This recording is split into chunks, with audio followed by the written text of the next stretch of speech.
Hello, I am Jay, and this is Relax with Jay. I create calming videos that allow you to relax and or drift off to sleep. If you enjoy my videos and find them helpful, please hit the like button, subscribe, and click on the notification bell. I hope you enjoy this video and may it bring you restful sleep.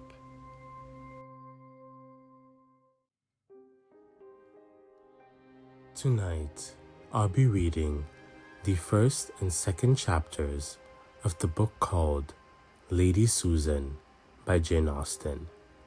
If you enjoyed these chapters and would like me to read more, please let me know. Chapter 1.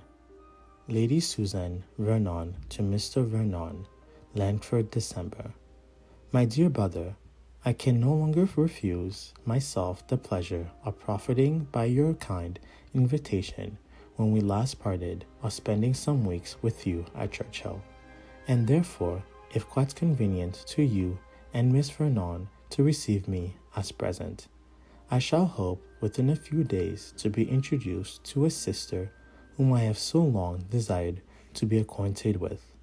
My kind friends here are most affectionately urgent with me to prolong my stay, but their hospitable and cheerful disposition lead them too much into society for my present situation and state of mind, and I am impatiently look forward to the hour when I shall be admitted into your delightful retirement.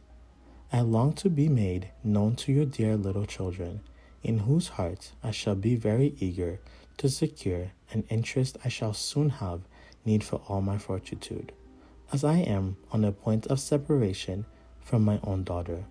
The long illness of her dear father prevented my paying her that attention which duty and affection equally detected, and I have too much more reason to fear that the governance to whose care I consigned her was unequal to the charge. I have therefore resolved on placing her at one of the best private schools in town, where I shall have an opportunity of leaving her myself in my way to you.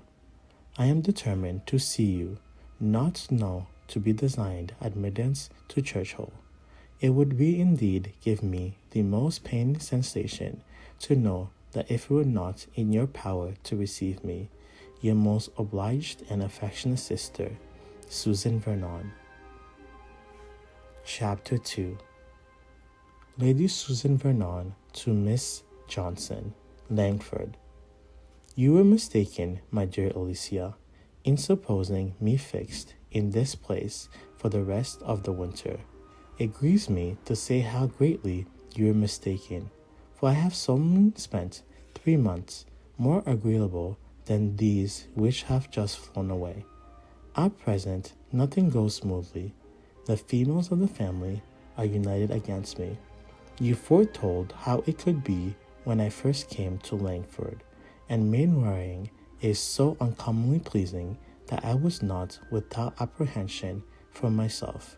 I remember saying to myself as I drove to the house, I like this man.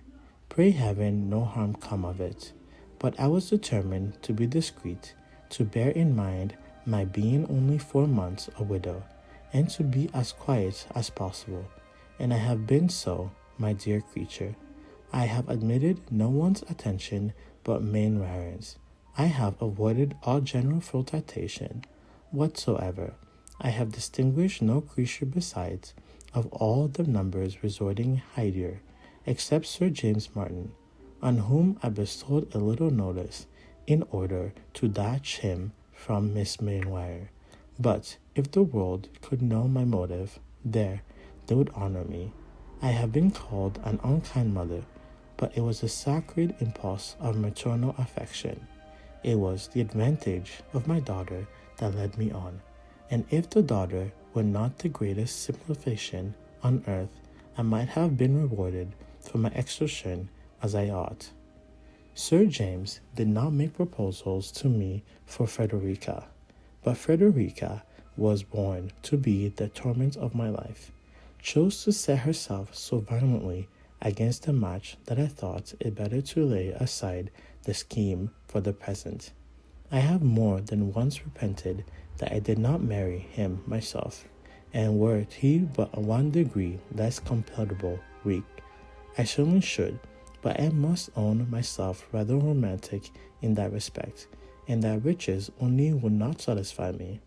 The event of all this is very provoking. Sir James is gone, Maria highly incensed, and Miss Mainwaring insupportably jealous, so jealous, in short, and so enraged against me that in the fury of her temper I should not be surprised at her appealing to her guardian, if she had the liberty of addressing him. But there your husband stands by mine, and the kindest his resentment therefore, I charge you. We are now in a sad state no house was ever come for me to be gone.